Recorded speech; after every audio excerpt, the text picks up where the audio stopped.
Señoras, señores, buenas noches. Bienvenidos, bienvenidas al Tablero Dominical. El Tablero Dominical encontró una vocación que pudiese ser permanente o coyuntural. Ser un cordón umbilical que relacione el pasado reciente con nuestro presente. El ejercicio del domingo pasado, examinando el marzo paraguayo de 2017, hoy nos toca llevar los relojes del tiempo a 1989, a esa década tan importante, tan movediza del siglo pasado, la caída del muro de Berlín, la disolución de la Unión Soviética, la icónica muerte de John Lennon, que fue como el ocaso de toda una era también, y en esta parte del mundo el lento pero sostenido regreso de la democracia, la primera de todas, si no me equivoco mi cronología, la de Raúl Ricardo Alfonsín, reescribiendo un nuevo capítulo en la historia argentina. Vamos a sumergirnos en febrero de 1989 en todo lo que se condensa en esa época para luego saltar a este abril de 2024 que tiene con sus peculiaridades también los componentes germinales quizás de un cambio profundo e importante de la mano de una nueva generación. Y queremos empezar, amigos, observando en detalle un mini documental de 23 minutos hecho por el periodista, investigador y documentalista Roberto Paredes, que nos va a acompañar esta noche junto al doctor Adolfo Marcelino Ferreiro. Seamos disciplinados, posición de clase, vamos a mirar el documental y luego, tomando esto como referencia, empezamos la primera parte de la conversación, que es repasar los hechos de aquella historia, sus componentes, sus detonantes, y luego hacer un salto 2024 que nos permita cotejar similitudes, diferencias, riesgos y oportunidades de nuestro proceso como nación paraguaya. Vamos a este material, La caída del estronismo. General Stroessner dejó artillero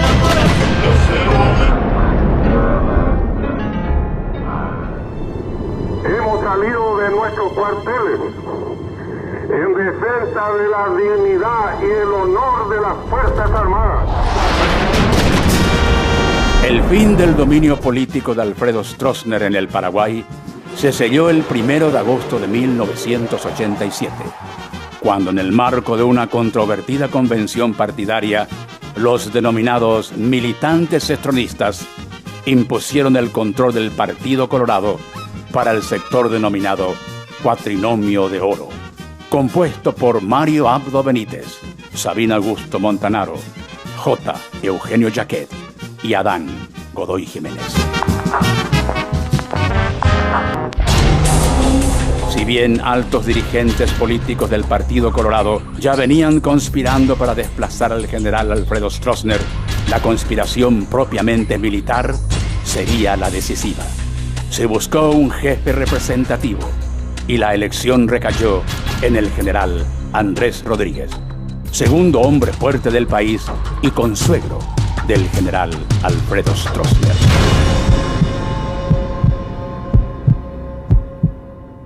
El 1 de agosto de 1987 hubo una convención. Yo fui llegando, me buscó el general Rodríguez, yo me fui llegando con él para estar en la convención. Cuando eso se mantenía, los oficiales se invitaban para irse a actos políticos. Y cuando empezó la convención, aparecieron algunas cosas desordenadas, como por ejemplo la aparición del Cuatrinomio de Oro. Querían la posibilidad de continuar en el mismo sistema, lo que ya está cerrándose el círculo con el general Stroessner. Y entonces me dijo el señor general Bernal, a su lado a la izquierda yo estuve, y me dijo: general Bernal, esto tenemos que arreglar. Y nos íbamos a hacer tiros y conversábamos ahí qué es lo que íbamos a hacer, me contaba él, y estábamos desarrollando nosotros un plan, ¿verdad? Prácticamente lo que queríamos hacer, ¿verdad? Y me contaba quiénes eran las unidades que iban a estar. Y esto ya se inició, este objetivo, desde el 87.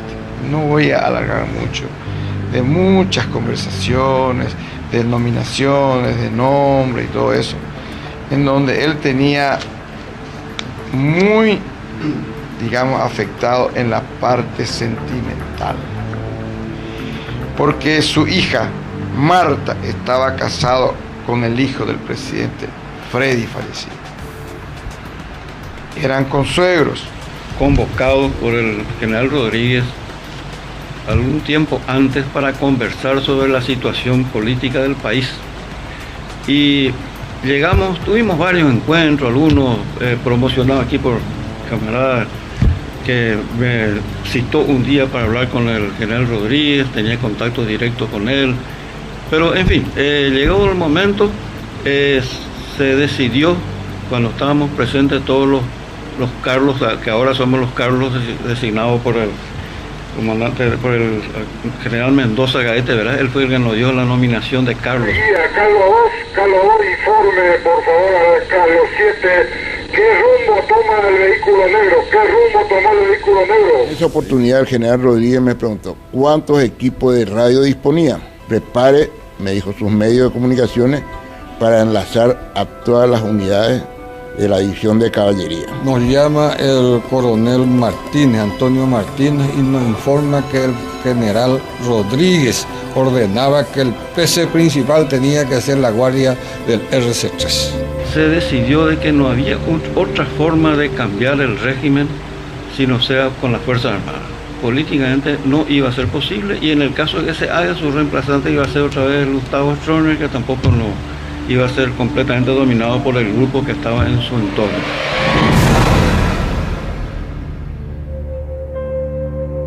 La operación fue denominada Operación 33. Fácil de entender y recordar, porque en el ambiente militar se debe ser claro, preciso, conciso. Yo me comprometí con mi unidad, previamente ya había hablado en mi unidad y evidentemente todos estaban a favor, iban a cumplir las órdenes, y eso le manifesté al general Rodríguez. Teníamos que simular las situaciones, ¿verdad? Porque no podíamos decir, bueno, va a haber un golpe, vamos a hacer. Nosotros a la gente, personal subalterno, le hacíamos entender de que el Palacio de Gobierno fue tomado por subversivos y nosotros teníamos que recuperar el Palacio de Gobierno.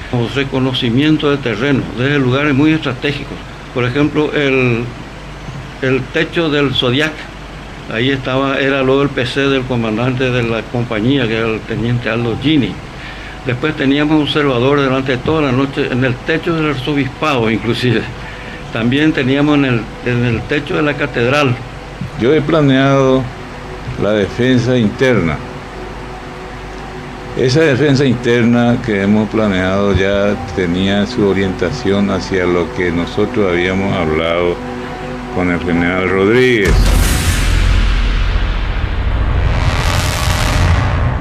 En el marco de una riesgosa improvisación, pese a que el golpe estaba programado para el 3 de febrero a las 3 de la madrugada, el general Rodríguez trató de detener al general Alfredo Stroessner en la casa de su mujer, Estela Legal. El plan en cuestión resultó un fracaso total, pues Stroessner se enteró de la idea y huyó del lugar. Bueno, estamos en el despacho del general Rodríguez y me dice, usted tiene la misión de secuestrar al general Stroessner, pero le voy a dar los locales que ustedes van a partir de este momento reconocer. No quiero un rasguño que tenga el general Stroessner, porque Stroessner diga hacer lo que se quiera, es un símbolo nacional. Esa operación secuestro no fue posible. De ahí es que aparece esta operación de la Casa de Ñata, ¿verdad? Que se falló la operación de la Casa de Ñata porque justamente esa casa no fue reconocida. Eso a las 8 de la noche llega a mi unidad el general Rodríguez, acompañado del coronel Eduardo Allende y acompañado del coronel Mauricio Díaz Almaz, y dice, el Pato está en la jaula, Pato está algo así, ¿verdad? Que yo no recuerdo qué era. y me dice, entréguenle al coronel Allende un camión con 40 hombres y al coronel Díaz Almaz otro camión de 40 hombres. Van a cumplir la misión de traerla aquí a Stroessner de la Casa de Ñata. Ahí sale Allende y dice, yo tengo un camión con 30 hombres. Él tenía un camión trasganado con 30 hombres. Entonces le asigno al coronel Mauricio Díaz Almaz la agrupación del capitán Melgarejo, que era una agrupación comando que estaba entrenado para entrar en el Parque de Guerra o entrar en la escolta transponiendo la muralla, ¿verdad?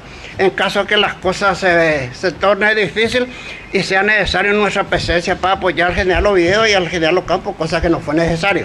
Cuartel general de la primera división de caballería, de donde salí con destino a la Casa de Ñata Legal para el cumplimiento de la misión, en busca del general Stroessner, presidente de la República de entonces.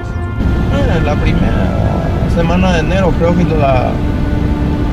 la misión especial mi grupo ya sabía y ya no salían de Franco, ni ellos ni yo. Me dieron un trasganado. Yo llegué ahí, ¿verdad? Y Stroessner ya no estaba.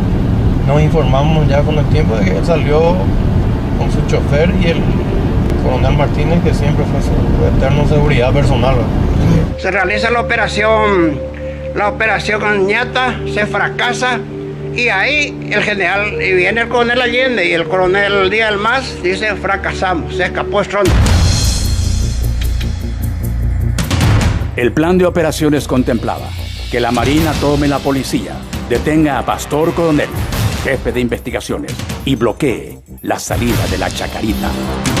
Me asignó la misión de tomar el Palacio de Gobierno, el cuartel central de la policía, la seccional policial número 1 donde funcionaba la escuela de suboficiales y las unidades de investigación, la motorizada, de eso que tenían poco valor táctico, pero tenían también personal y armas.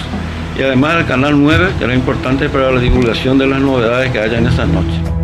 Que la infantería anule a la Fuerza Especial de Policía, al Comando de Ingeniería y ocupe radios claves para la emisión de los mensajes de los golpistas. Hacer que se fijen todas las unidades que estaban hacia el sur bajo mi comando. Que quede ahí, que se quede fijado. Y yo tenía que hacer una cobertura desde Corlona hasta Malins. Hice una cobertura. Que nadie tiene que pasar por ahí apoyando, y yo tenía planeado desde los tiros de mortero sobre la policía, sobre Antelco. Que la caballería ocupe la Fuerza Aérea y tome por asalto el regimiento escolta presidencial. En mi carácter de comandante del cuartel general me asignó la misión de sitiar y conquistar la Fuerza Aérea, porque nosotros teníamos conocimiento orgánicamente.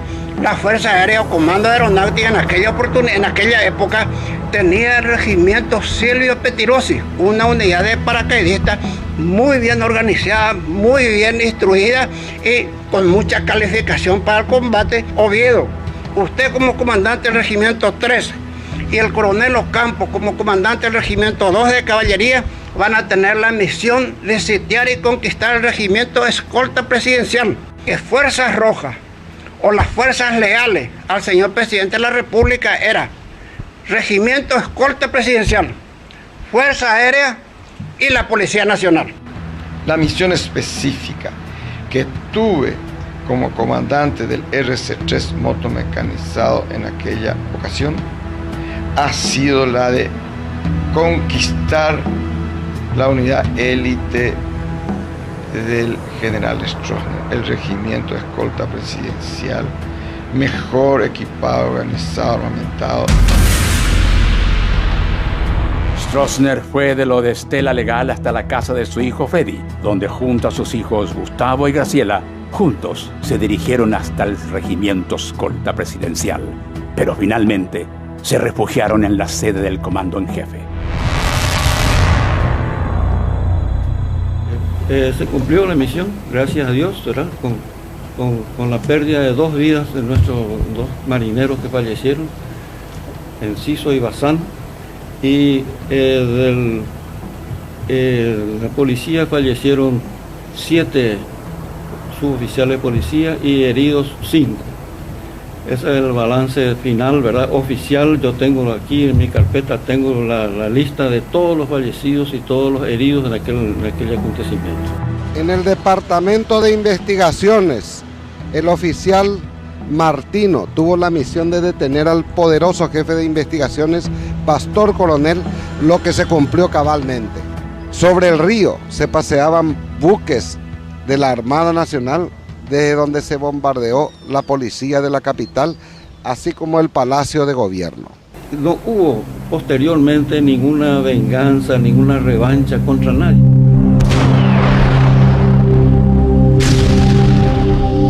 A partir de las 9 de la noche nosotros ya nos desplazamos hacia la Fuerza Aérea. Se sitió algo así como a las 11 de la noche, ¿verdad? A las 11 de la noche el general Aguilera me había designado un pelotón de tanques del Regimiento 2 de Caballería Blindado, y esos tanques, ¿verdad?, hicieron disparos sobre la entrada principal y sobre la comandancia. Entonces me acuerdo que el general Romero llegó a las 10:30 más o menos de la noche. Tendría que haber llegado a las 2:30 de la mañana, pero como se cambió a última hora el esquema del golpe, entonces el general Romero llegó a las 10:30 en la aviación, y nosotros pudimos hacer volar los aviones más o menos, no me acuerdo la hora, la 1 de la mañana más o menos, hicimos volar los aviones desarmados. Más o menos entre las 11 y las 11:30, yo hablo con el general Soto. Le comunico al general Soto que era una operación militar en contra del gobierno del general Stroessner. Le expliqué la situación. El general Soto me dijo lo siguiente en castellano: y si yo no me rindo, coronel, ¿qué pasa? Me dijo. Y si usted no se rinde, mi general, vamos a ser los dos, usted y yo, responsables ante la historia de haber masacrado a nuestros comandados y a la familia de nuestros comandados.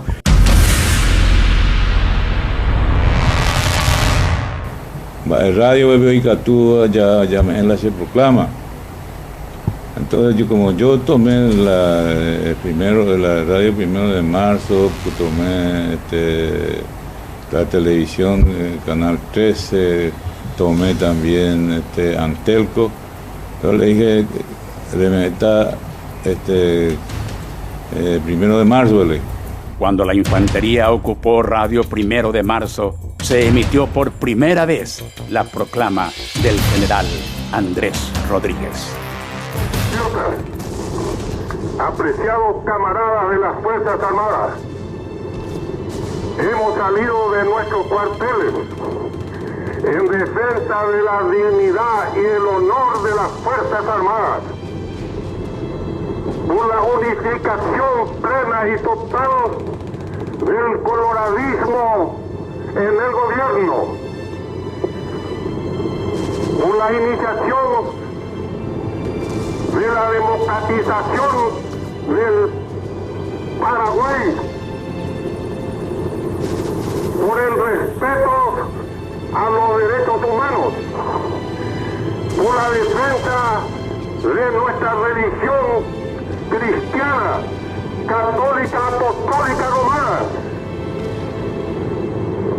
Esos son lo que yo le estoy ofreciendo con el sacrificio del soldado paraguayo a nuestro querido y valiente y noble pueblo paraguayo. Y espero que los camaradas de las Fuerzas Armadas me acompañen en estas circunstancias, porque estamos defendiendo una causa noble y justa que redundará en beneficio de nuestro heroico y noble pueblo paraguayo. Gracias.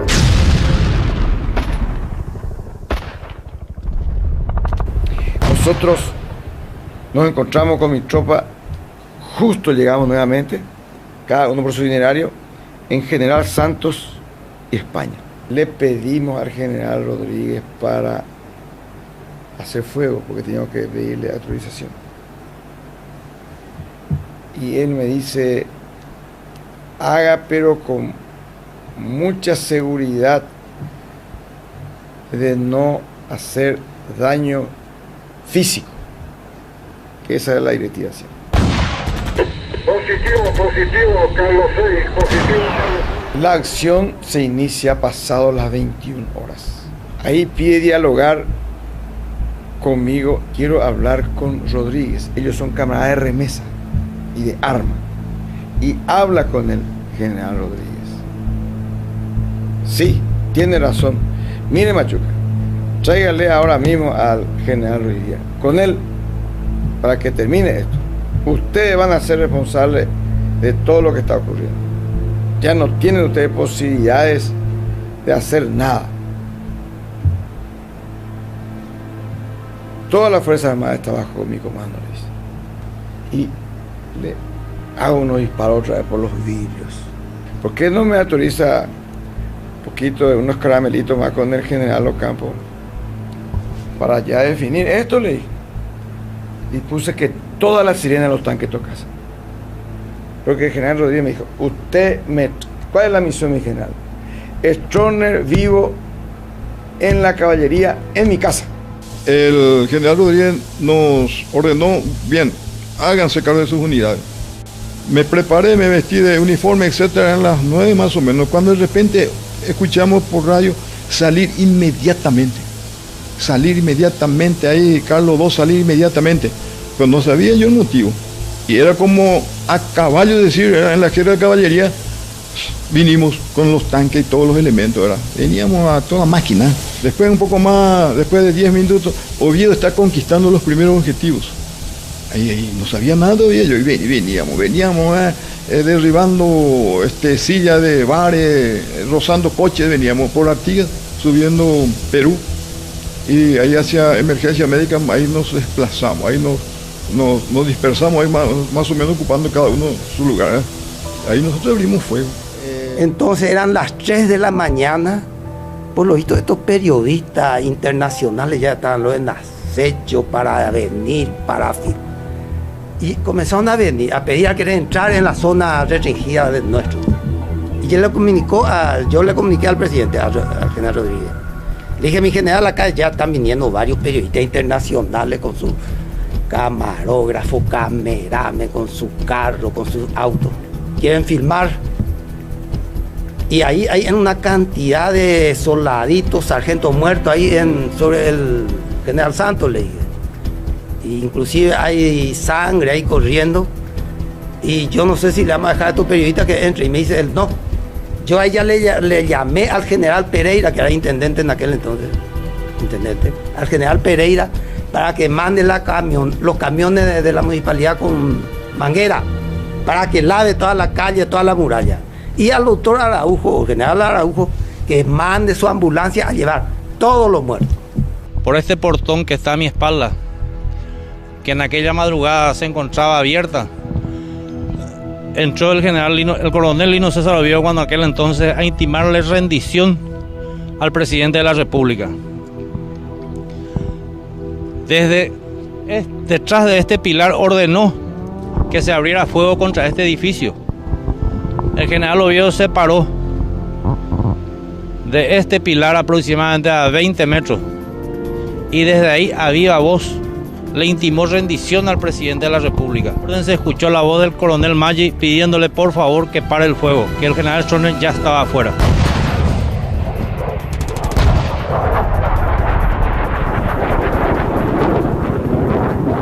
Le bajo al general Stroessner. Para subir en la casa del general Rodríguez tiene 1, 2 y tercera gralla es el estar. Dos hechos enteramente contradictorios marcaron el fin de una era y el inicio de otra. Por una parte, la asunción de un nuevo presidente y la algarabía popular. Por otra parte, la partida del general Alfredo Stroessner a un prolongado exilio.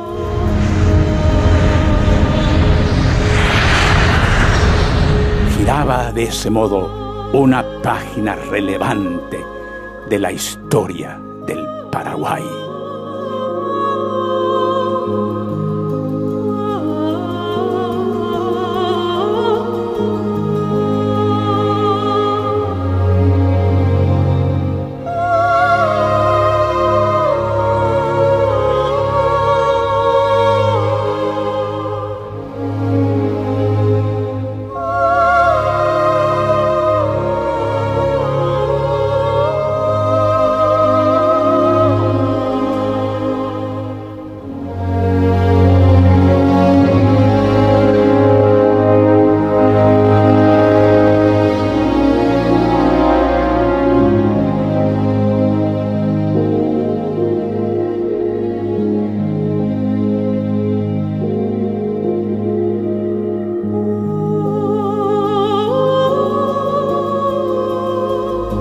Después de haber observado este interesante material que tiene el mérito de haber reunido a todos los protagonistas de época, incluyendo al por momentos muy elusivo y siempre gaseoso y temperamental Lino Oviedo, cuyo testimonio también hemos podido ver en este material. Vamos a saludar a nuestros entrevistados. Roberto Paredes, buenas noches, bienvenido. Muy buenas noches, Quique. Un honor participar con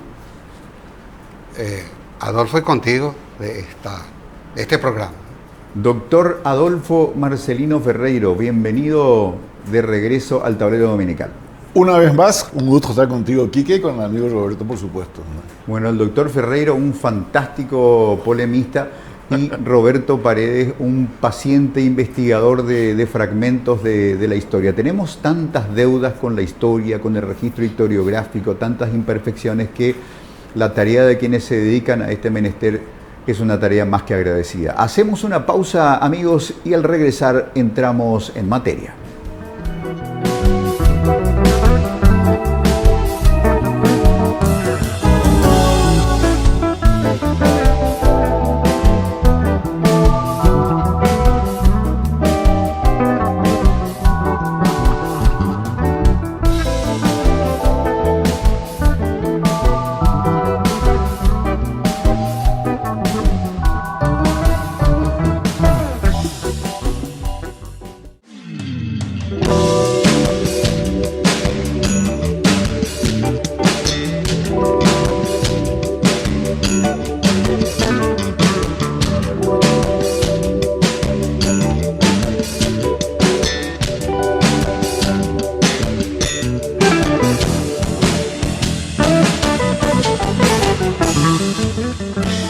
Inventando tiempo en medio de una turbulenta semana, el presidente Santiago Peña pudo practicar uno de sus hobbies predilectos, el turismo internacional, que en esta oportunidad lo llevó al Uruguay, donde participó de un foro de negocios e inversiones. Pese a lo apretado de la agenda, el presi pudo regresar para conocer Paraguay, justo a tiempo para ver cómo la ciudad capital, Asunción, sorprendía al mundo al convertirse en la capital mundial del raudal. De seguro la gran noticia pluvial acarreará un carro de comunicados. Jennifer de la Cruz para Mega TV. Contigo, Quique. Gracias, Jennifer de la Cruz. Ciertamente apareció un trending topic en la red social Twitter, ex Twitter, que es evitar Paraguay, como consecuencia de las copiosas lluvias que cayeron en la tarde de ayer y cómo eso desnuda todas nuestras falencias. El costo de la corrupción se nota en el raudal, se nota en los apagones de luz, en fin. Señales también de un presidente que quiere vender para afuera del país y por dentro seguimos siendo un desastre cada vez que cae una lluvia. Amigos, vamos a dialogar en torno a estos dos hechos. Lo que pasó en el amanecer del 3 de febrero de 1989, los cambios operados a partir de ahí, los prolegómenos también, las causales de esa situación, y para luego pasar a hablar dinámicamente de lo que nos está pasando hoy como sociedad, esta revuelta estudiantil que instala una verdadera interlocución entre oficialismo y oposición, entre gobierno y pueblo, sin intermediación de partidos políticos, lo que constituye sin duda ya un elemento más que interesante para analizar. Roberto, el documental que observamos se terminó de hacer para conmemorar los 25 años de la caída del estronismo. Se terminó de hacer para conmemorar los 20 años. 20 años. Fue en el 2009. La grabación se había hecho a finales de 2008 en la casa de Lino César Oviedo. Se habló de conspiración. No es un mal recuerdo, pero yo recibo un mensaje de texto por el cual se me pide el cargo de la renuncia al cargo de miembro del Consejo de Administración de Yaceneta, firmada por Fernando Lugo, ¿sí? Y eso ocurrió el día 20 de enero del 2009. En el 2 y 3 de febrero se cumplían 20 años del golpe. se había hecho yo tengo 19 horas de grabación con los Carlos y los Víctor, con todos los protagonistas, y se hizo un trabajo muy fino de edición ahí.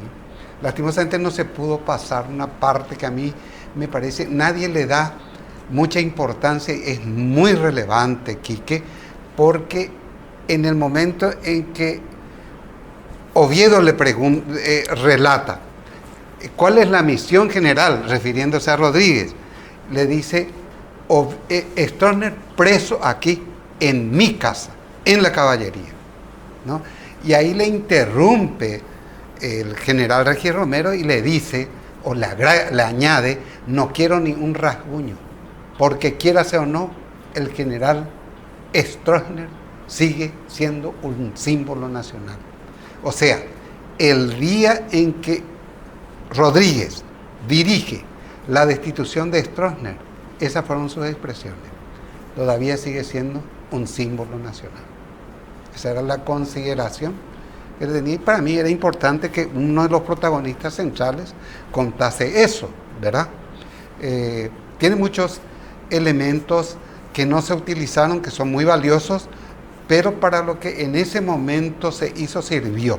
Se lanzó un libro que se llamó de esa misma manera, El golpe que derrocó a Stroessner, y se incorporaron a los Carlos, que fue mi primer libro sobre el golpe, narrativas hasta entonces desconocidas.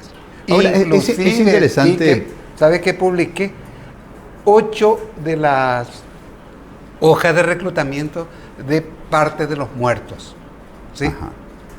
Porque murieron 43 personas, ¿sí?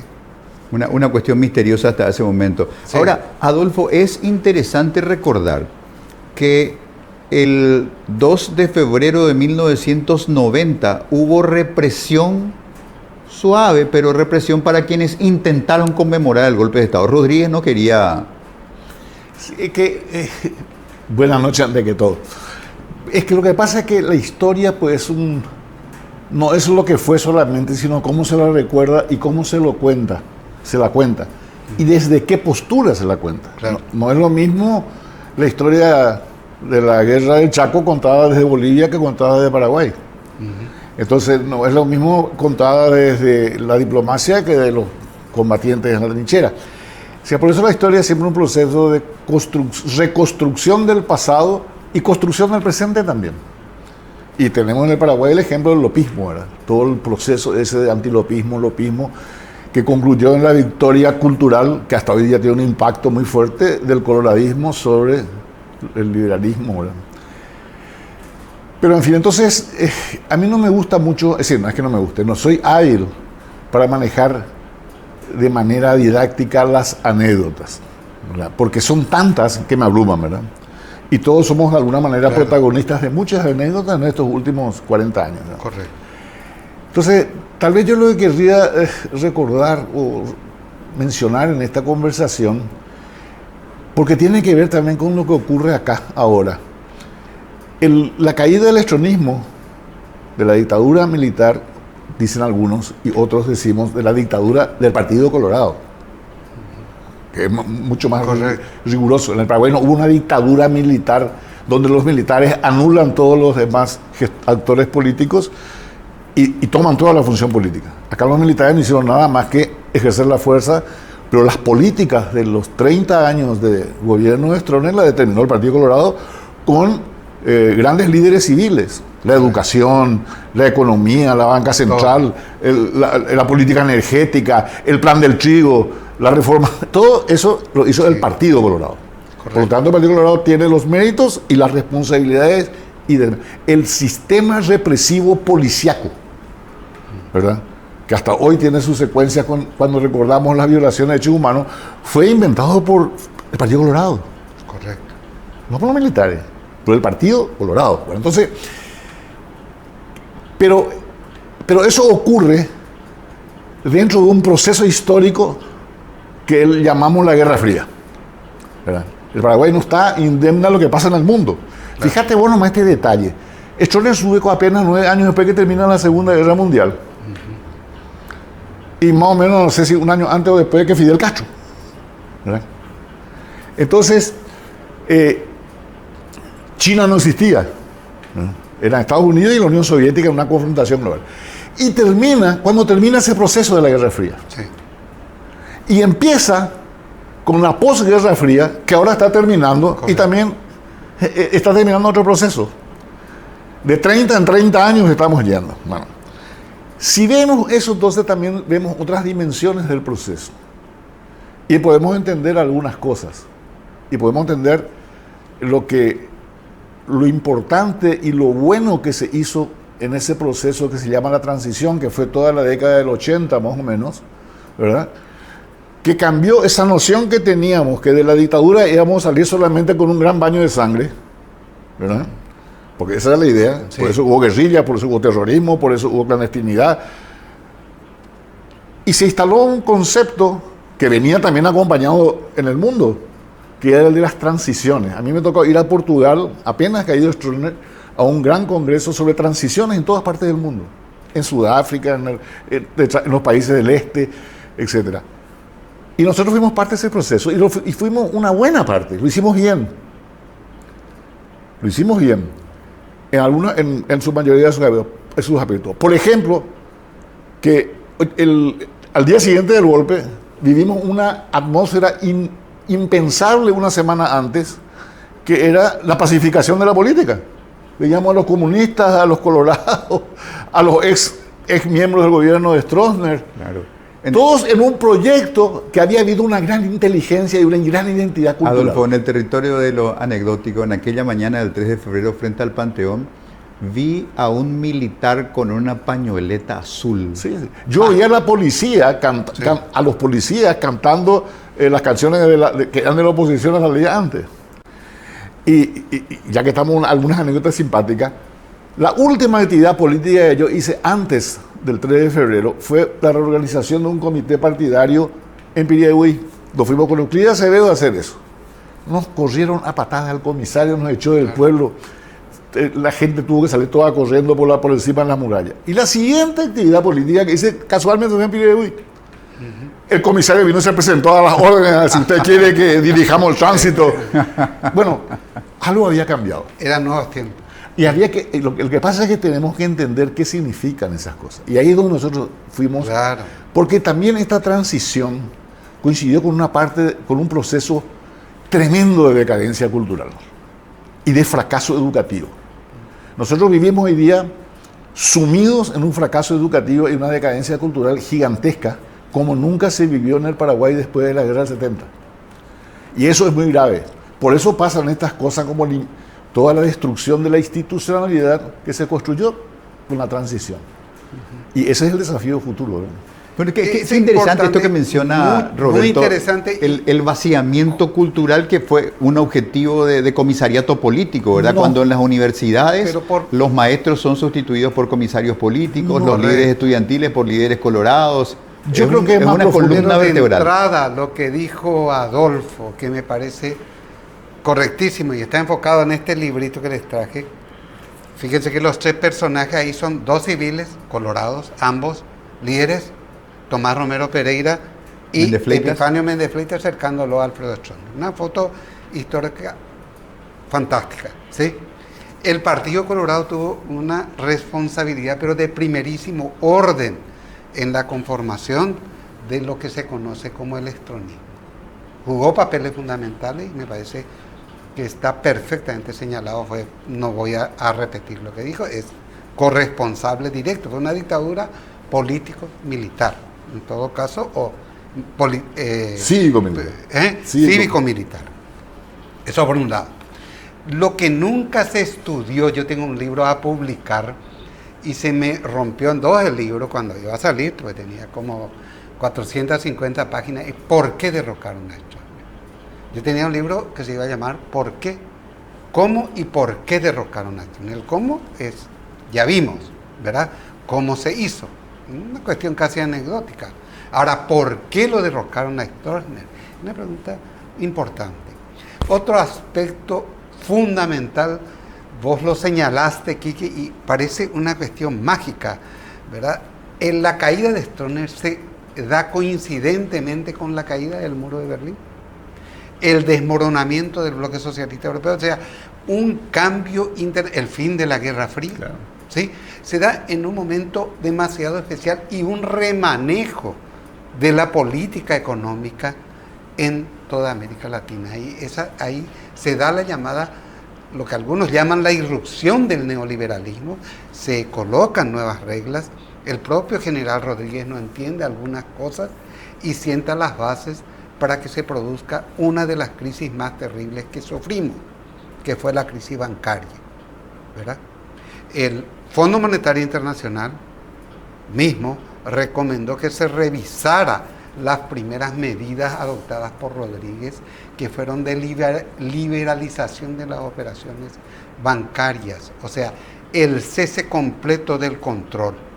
Y Juan Carlos Basmose, que era ministro de Integración, con sede en el Banco Central, veía cómo los perros ya estaban timbeando con la plata de los aportantes, operando en negro y todo eso. Hablan con Candesus. Candesus propone, Michel Candesus propone el cierre de algunos bancos, y Rodríguez reacciona como militarote y dice, bajo mi gobierno ningún banco se va a cerrar. Lo cierto es que al final tuvimos la crisis del 96 que provocó nada. Y otro tema que es esencial, y me estaba diciendo acá Adolfo, el sucesor de Rodríguez hubiese sido González Petit, probablemente hubiese sido conveniente. O la reelección de Rodríguez o un militar, no se resolvió el tema militar. Es decir, el tema del retorno de los militares a sus cuarteles, y eso provocó la crisis de abril del 96, ¿verdad?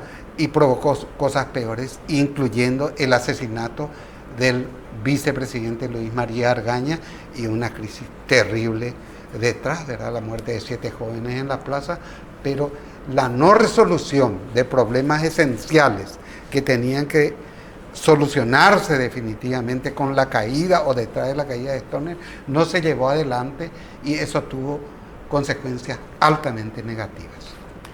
Adolfo, estabas describiendo las cuestiones de atmósfera y los grandes cambios que se dieron en el escenario internacional, y de qué manera esa modulación de una nueva visión política fue soltándole la mano a los dictadores militares latinoamericanos, civiles algunos, militares otros, y se generan las condiciones para el cambio. Pero pareciera que cuando describimos los sucesos hay un encapsulamiento entre una cúpula política y una cúpula militar, y por fuera hay referencias de la iglesia, y a una distancia mucho mayor está la sociedad civil.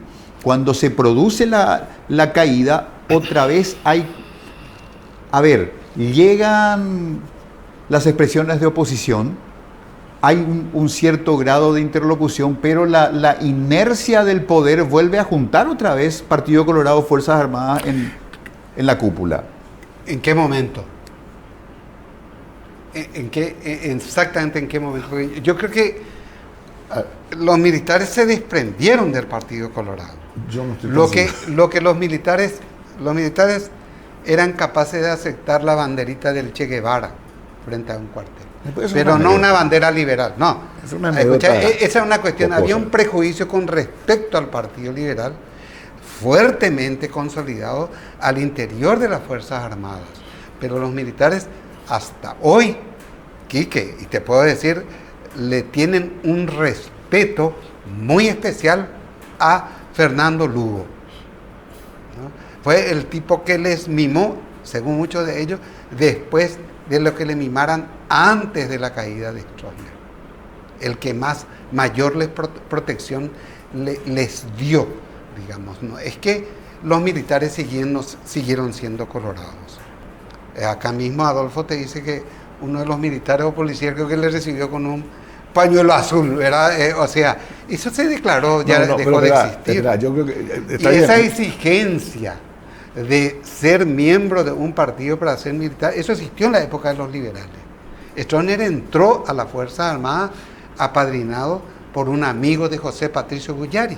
Eso está también en otro de mis trabajos escritos, porque cuando eso si no era liberal no podía ser militar, ¿verdad? En tiempo de los liberales. Había una pelea interna así muy fuerte entre ellos que en este momento no vale la pena tocar, pero es importante alguna vez abordar. ¿Leyó la comunidad política a la que hacía oposición desde la barricada, leyó bien lo que pasó en 1989? ¿Les tomó de sorpresa? Porque finalmente lo que hay una transacción de cúpula en primera instancia. No solamente leyó bien, fue un protagonista esencial del proceso.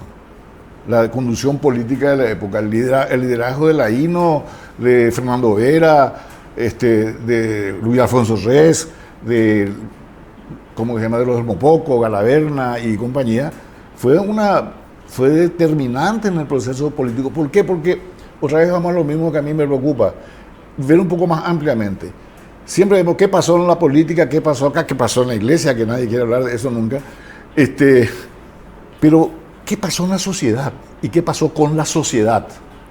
Eso, por ejemplo, es algo que falta, no solamente estudiar, sino falta entender. Y fíjate que en el Paraguay, yo por eso admiro el trabajo de personas como Roberto que están escribiendo libros e investigando. En el Paraguay, ¿hace cuánto cayó Stroessner? ¿30, 40 años? 35 años cayó. No hay todavía un libro de la historia, de una historia general del estronismo. Si viene un extranjero y dice, bueno, ¿qué fue el estronismo? Disculpame, Adolfo, yo tengo, y según, yo no sé cuál es tu relación con José Luis. José Luis Simón suele destacar que es el estudio sociológico más completo del estronismo. Yo tengo un libro extenso, bastante extenso, que estudia el estronismo desde un enfoque, pero déjame terminar, te voy a decir, materialista dialéctico, pero es un tema no está asumido en la sociedad como un instrumento. Como por ejemplo, ¿qué ocurrió en 30 años? Lo más impactante en la economía, en la sociedad, en la política, en la organización en el Paraguay. El proceso del Este. La represa más grande del mundo, la revolución agrícola, la triple frontera, todo lo que ocurrió en el Este es gigantesco, el desplazamiento. No hay un libro general, así que vos puedas leer sobre el proceso del Este, ¿verdad? Como vos te vas a Corrientes, en Corrientes es muy importante la producción tabacalera, y hay 100 libros sobre el proceso. Voy a tener que obsequiar eso, disculpame. Sí, no, está bien. Además, pero yo no estoy hablando lo de peor es que obra. tanto le gustó a Bierzi, ¿verdad?, que lo publicó en forma de fascículo y se vendieron 60.000 ejemplares de ese libro. No está socialmente asumido. ¿En qué colegio se está estudiando la historia en este momento? En los colegios no se estudia nada. Pero en la universidad tampoco. Y en la discusión cultural pública tampoco. Entonces, a ver, acá no es un problema de recriminaciones a nadie. Lo que estoy viendo yo y quiero ver de alguna manera es qué pasó en la sociedad. ¿Por qué tenemos en este momento la mayor generación de jóvenes analfabetos que no entienden lo que leen ni escriben nada, porque no hay ámbitos culturales como los que había antes? Si el Paraguay tuvo un proceso cultural muy rico después de la guerra del 70 hasta los años 70, más o menos. Bueno, todo eso, yo no quiero sacar una conclusión, estoy señalando nomás. Y vemos eso de repente con respecto a ciertos campos específicos, la crisis institucional que hay en este momento, ¿verdad? Y si me permitís hacer una referencia nomás, ¿verdad? Yo creo que falta algo así como una especie de superintendencia de las ideas en el Paraguay. Viste que la superintendencia de bancos regula lo que hace cada banco. Cada banco hace lo que quiere, pero hay un regulador general para que eso sea razonable. Pasa con los seguros, pasa con los bancos. No, esto es una metáfora. Acá se perdió el marco de las referencias ideológicas básicas de un Estado de Derecho republicano y democrático. Por eso tenemos estas barbaridades como esta de quitar investidura, devolver investidura, quitar el zafuelo. Bueno, eso es una crisis ideológica muy profunda porque no estamos teniendo parámetros mínimos para la convivencia política y social. Bueno, yo creo que ese es el gran desafío que tiene hoy día el intelecto paraguayo. Volver a construir un marco referencial donde comunistas o liberales, demócratas cristianos o anarquistas puedan decir, bueno, hasta acá no más. Pero no podemos tener un congreso donde se cometen todas las violaciones, todas las tergiversaciones más brutales contra la República y nadie dice nada. Ellas son inimaginables sin tener por fuera de esas instituciones un pueblo que entiende muy poco o una comunidad intelectual que lo explique. Yo no creo que todo el pueblo uruguayo entienda mucho de instituciones, pero hay núcleos que cuando van a hacer una barbaridad le dicen, che, para un momentito, ¿verdad? Y tiene peso. Por ejemplo, esto yo le dije ayer a un periodista y se quedó sorprendidísimo, ¿verdad? Cuando me pregunta qué opinaba esto de devolverle el fuero a los parlamentarios. Y dije yo, ¿qué pasaría si un general que asciende con la aprobación que tiene que dar el Senado, 2 años después viene el Senado y dice, no, revisamos esa aprobación, no, es más general? Lo desgeneraliza. Lo desgeneraliza. Bueno, eso funciona de una manera armónica, sencilla de entender, y acá no la entiende nadie. Claro, o por ejemplo, violaciones salvajes como las que se cometieron cuando se aceptó el veto por el Poder Ejecutivo del presupuesto nacional. Aplaudido por todo, por la prensa, por los diputados, por los senadores, por los economistas. Cuando que eso es una violación al principio elemental del sistema republicano. Ahí tenés el pobre Biden en Estados Unidos, basta con él, no puede ayudarle a Israel porque el Congreso no le autoriza el gasto. Y acá, oye, vetando el presupuesto. Claro, estás hablando del veto del presupuesto que fue operado por el gobierno de Cartes y obligó a la repetición del presupuesto del año anterior. Sí, con una tergiversación total de lo que dice la ley. Pero después se pidió, hay un diario importante acá, que una editorial pidió que Marito vete el presupuesto. O sea, ya se dio por vetarle el presupuesto. Es como que la Iglesia Católica dé por, qué sé yo, por, no sé, incendiable los crucifijos. No tiene sentido. Roberto, es que nos basamos mucho, y en eso yo estoy de acuerdo con lo que apuntó Adolfo, inclusive en la primera parte de su intervención. Me pareció fantástico. Los paraguayos propendemos a basarnos mucho en las cuestiones episódicas, anecdóticas, al explicar las cosas. Y en la ocurrencia. Y en la ocurrencia. Cuando que en realidad que hay cuestiones de fondo que necesitamos entenderlo como sociedad. Ahora cito más elementos. No se sabe las causas de fondo, por qué se derrocó a Stroessner. Importante explicar eso. ¿Cómo se dio la marcha hacia el este? ¿Por qué se dio la marcha hacia el este? Un fenómeno monumental fue. No entendemos los problemas de Asunción de hoy. ¿Sí? ¿Por qué en Asunción y Central está viviendo hoy la mitad de toda la población del Paraguay? 1 de cada 2 paraguayos vive en Asunción y Central. Y el resultado es este caos cotidiano que tenemos que enfrentar cada día. En los barrios de Asunción es difícil estacionar en este momento. Es difícil estacionar en el centro, ¿no? Está lleno de estacionamiento en la casa de todos asuncenos, hay vehículos y no hay espacios para estacionar. Es decir, son fenómenos de fondo que deberían tratar de abordarse, porque para solucionar un problema, como diría Garaudí, cuando el Mayo francés, primero hay que entenderlo, lo expulsaron del Partido Comunista, porque el Partido Comunista estaba contra el Mayo francés, ¿no?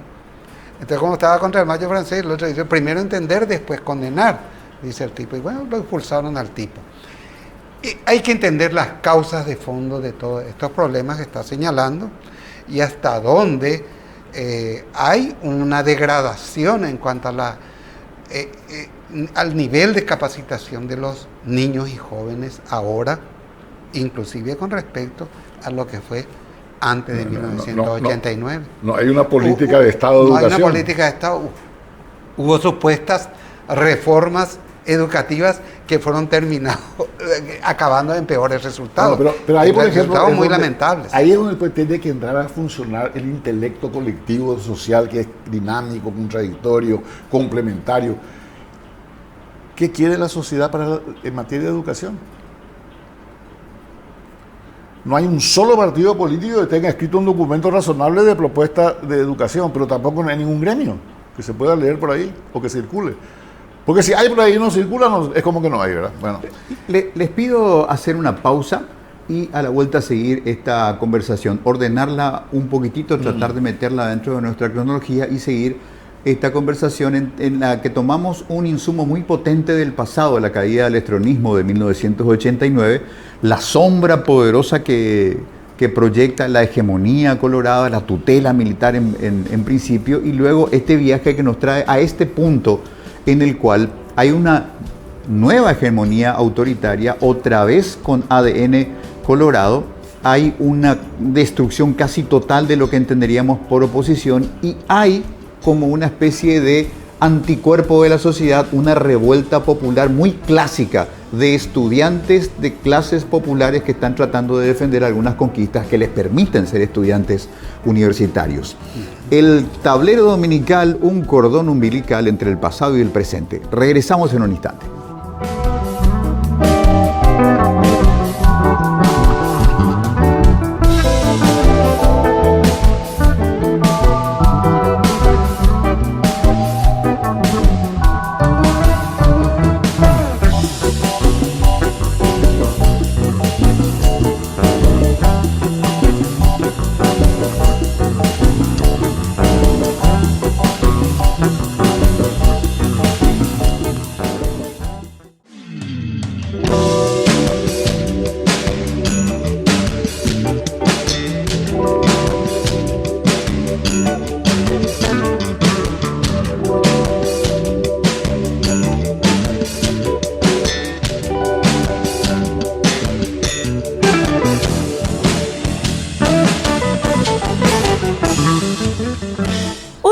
Cada vez mayor de estudiantes universitarios de todo el país protagoniza desde hace varios días multitudinarias manifestaciones en las que, además de protestar contra la polémica ley Santi 1, Hambre Cero, hace hincapié en otros temas como la higiene y la infraestructura vial.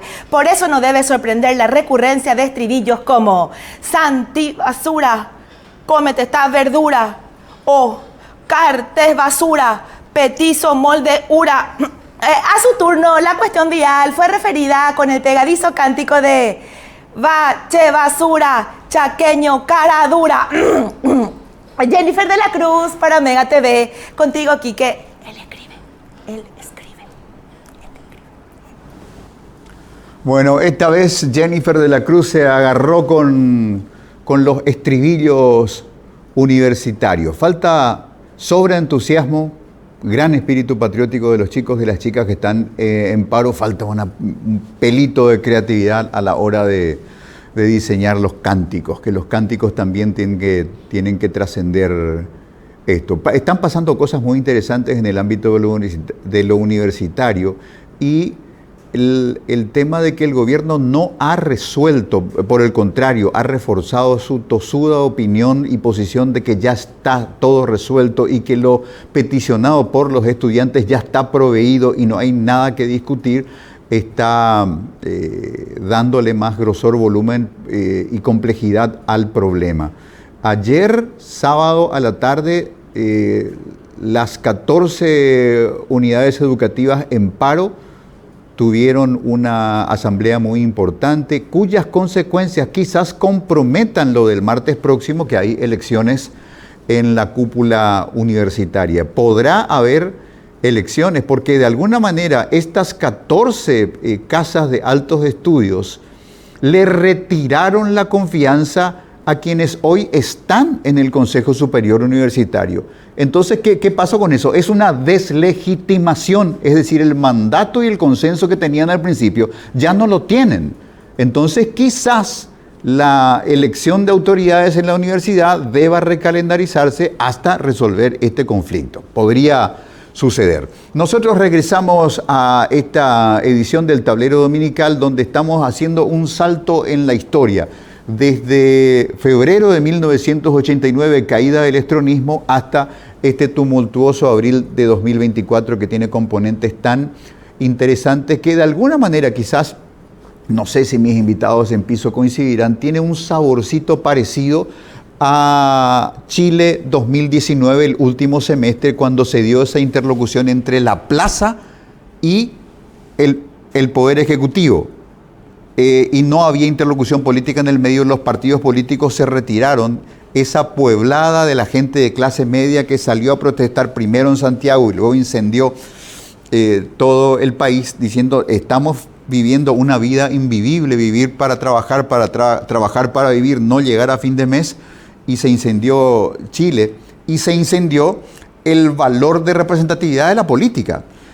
Creo que hoy germinalmente pasa un poco de eso cuando me emocionó mucho ver a los chicos en la audiencia pública ayer, porque era como un pantallazo de lo que podría ser el Parlamento de alguna vez. Una fuerza de oposición golpeando la mesa y exigiéndole al poder atender su punto de vista y reparar las omisiones en las que se ha incurrido para la elaboración de una ley. Quizás los fenómenos del 89 con los que parece estar pasando en este 2024 tienen grandes diferencias, pero hay como una polvorita revolucionaria interesante. Vamos a sumar a nuestro panel, a nuestra mesa, a Rodrigo Bongermini, a quien lo conocimos como un activista del progresismo, caminando en principio con aquel proyecto político de Camilo Suárez, de Rocío Casco, para luego adquirir una personalidad y prominencia propia, entre otras, ejerciendo la función de concejal municipal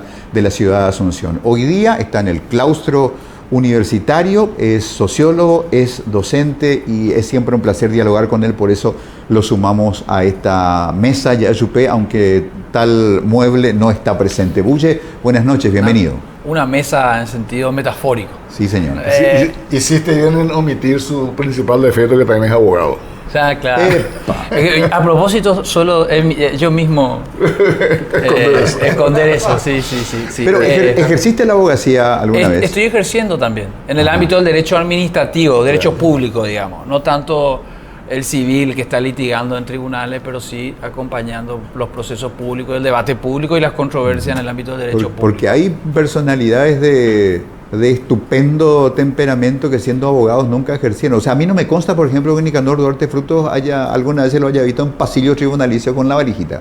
Nunca. No. Creo que no, ¿verdad? Además, hay como una idea, de que abogado es solamente aquel que litiga, ¿verdad? Y las ciencias jurídicas deben abordar, de hecho, otros campos del ejercicio, la investigación, el trabajo de derecho comparado. Hay ámbitos del derecho incluso que entre el campo, digamos, teórico y práctico, yo lo encuentro mucho más ahora la cuestión teórica, ahora la filosofía jurídica, el derecho constitucional, el derecho público en sí mismo. Entonces a veces uno cree que uno no es abogado si no vive, si no se lo ve en los pasillos de los tribunales. Eso no está así.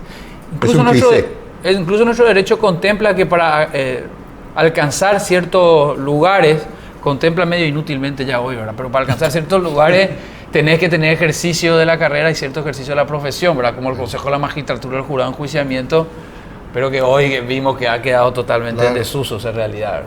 Pero de hecho, poder no tener el título. Nos fuimos del tema, ¿verdad? Porque es interesante, hay también muchos abogados de gabinete que parece nunca pisan tribunales y son importantísimos. Además, el conocimiento de una ciencia como el derecho, ¿verdad? No solamente se aplica en el litigio judicial y ni siquiera ni en la docencia, sino que, por ejemplo, en otras profesiones. A ver, Dionisio Borda es ingeniero agrónomo, por ejemplo, ¿verdad? Y es tal vez el economista, uno de los 2 o 3 economistas más brillantes que tiene el país en el siglo, ¿verdad? Entonces, no hay que... Y luego era obispo y fue presidente, así que... Es que no se exige y nula en el 5º grado de la primaria y es considerado el mejor estadista en la historia. Por eso, y uno de los grandes monumentos de la historia jurídica universal, que nunca me acuerdo el nombre que fue ministro de Corte Suprema en Estados Unidos, que dejó tanta jurisprudencia y se habla de él. Espera que te digo, bueno, un minuto. Ese señor no era abogado. Claro. Y acá, por ejemplo... Dicho sea de paso, dejé el derecho. Yo era estudiante de derecho y yo creo que vos recordarás, Adolfo, dejé porque estaba decepcionadísimo para mí. Claro, el derecho no servía para nada. Pero te doy otro ejemplo y con eso termino, ¿verdad? La idea de que el ministro de Corte tenga que ser doctor en Derecho se puso en la Constitución para jerarquizar la Corte. Lo que se hizo fue desjerarquizar el doctorado. Claro, correcto. Pues entonces tiene se empezó a... Empezaron a aparecer los doctores hay doctores en Derecho, en muchas otras materias, que hicieron su tesis a lo largo de 20 años de trabajo, ¿verdad? Y ahora los perros se van a un cursillo por ahí y salen doctores, ¿verdad? Sí, en un año. Por eso que es muy difícil normatizar esas cosas. Es muy difícil porque se cometen muchos errores que terminan descomponiendo las cosas en vez de mejorarlas. Pero vayamos al tema de fondo que planteó Quique, por favor. ¿Sí? Yo Antes quiero encajar la frase de Elio Vera que decía: en Paraguay todos somos abogados hasta que demostremos lo contrario. Más o menos. Es cierto. Aclarando nomás previamente que Francia nunca fue abogado, porque mucha gente cree que Francia era abogado, ¿verdad? Era teólogo. Franco era teólogo, él es doctor en teología. No existía la carrera de Derecho, ¿no? Entonces, él es doctor en teología. Yo tengo que explicarle a medio mundo que Francia, pues la mayoría de la gente cree que el doctor Francia, le llamaban doctor, pues era doctor en Derecho. ¿Él se formó en Córdoba? Él se formó en Córdoba y se formó en teología. Y en Córdoba, a finales del siglo, comienzos ya de 1800, se inicia la carrera de Derecho. Sí. Se abre. O sea... de jurisprudencia. No, él no era.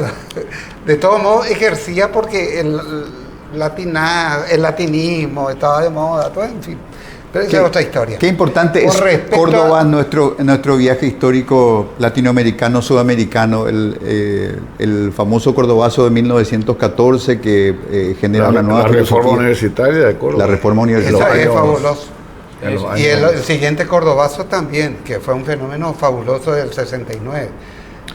Pero esas son otras cuestiones. Y con respecto a, me olvidé nomás, cuando abordó el tema de la transición, nosotros creamos un equipo acá en el Cono Sur, porque la transición, la redemocratización argentina es distinta de la del Brasil, diferente de la del Uruguay, diferente de la de Chile y de la de acá, ¿verdad? Y hemos constituido un grupo que estamos trabajando en ese sentido, integrado por argentinos, brasileños, uruguayos y chilenos, y la idea es un poco publicar las similitudes y diferencias que existen entre todos esos procesos. Acá, por ejemplo, las Fuerzas Armadas fueron literalmente destruidas, reducidas a polvo, sin que nos diéramos cuenta, ¿verdad? De 20 y tantos mil se pasó a menos de 7.000 efectivos, ¿sí? En Brasil, sin embargo, hay unas Fuerzas Armadas intactas, poderosísimas, con una industria militar vigorosísima. Pero yendo al tema que estabas abordando, sabes que yo creo que hay que tener mucha prudencia, porque todos los fenómenos últimos se han vuelto efímeros, muy pasajeros. Si ustedes recuerdan, en la era Cartes, y si no me engaño fue cercano al tema de la discusión sobre la reforma constitucional, la enmienda, se hacían manifestaciones, se incendiaban ruedas, esto, aquello, se prometía que no se iba a salir de ahí hasta que más o menos caiga quien caiga y tal, y después de repente terminaba así por terminar, ¿sí? O sea, no quiero que se exagere en lo que existe actualmente como protesta social, porque muchos de estos fenómenos tienen un carácter efímero, son dignos de ser estudiados sociológicamente, deben ser estudiados de hecho, ¿verdad? Pero sobre todo tienen que ser estudiados dentro de ese carácter, que es una característica, dicho sea de paso, mundial, el carácter efímero de las cosas. Ya no existen líderes históricos como antes, no existe un Mao Zedong, el último líder de esas características que murió fue Fidel Castro. Los líderes así que se prolongaban por décadas su influencia, ¿verdad? Existen liderazgos muy pasajeros. Un Obama pasa 2 periodos y se borró del mapa. Un Bill Clinton, idem, y así por delante. Ahora lo único que parece... Claro, eso que Zygmunt Bauman define como la sociedad líquida, toda esa serie de reflexiones que él hace, pero eso tiene que ver Rodrigo Bongermini y Adolfo Ferreiro también con este gran viaje de la humanidad hacia una libertad que necesariamente es la conquista la sublimación de la individualidad. Sí. O sea, somos millones de individualidades, estamos lejos de la sociedad que éramos un siglo atrás, que éramos masas compactas que iban detrás del nacionalsocialismo alemán, iban detrás del trotskismo, leninismo, comunismo, etcétera, etcétera, o del fenómeno de la China de Mao, grandes masas homologadas que pensaban de una manera y militaban en bloque. Hoy somos una sociedad brutalmente y divinamente individual. Pero por favor, vamos a meter en la conversación a Rodrigo Mollermini. Rodrigo, ¿cuál es tu análisis de esto que está pasando en este momento, donde hay una hermosa y germinalmente muy importante interlocución entre una clase social? Es una discusión clásica, los estudiantes de raíz popular que reclaman sus derechos y tratan de proteger derechos de terceros también, en interlocución directa con el poder en medio de una gran crisis de la oposición política en Paraguay. Bueno, yo coincido en el carácter general de efímero, ¿verdad? Además, por razones como la que señalan ustedes, siguiendo a Bauman, esa exaltación del individuo por sobre las comunidades o juntarse, las colectividades, algo que se siente en todo, ¿eh? Si bien la modernidad propiamente, la modernidad, el inicio de la sociedad capitalista, la actualidad, hay un rol central y fundamental del individuo por encima de lo colectivo. En la sociedad actual, que es lo que dice Bauman y otros muchos pensadores actualmente, hay una sobreexaltación. Antes, en esa modernidad más sólida, siguiendo los términos de referencia, bueno, uno entraba a trabajar, primero que uno entraba en un trabajo, en un laburo, en una fábrica y sabía que iba a estar ahí 20, 30 años, ahí se iba a jubilar, pasaba a participar de una colectividad. Un ladrillo más en la pared. Sí, un ladrillo más, exactamente, un poco la canción de Pink Floyd. De Pink Floyd.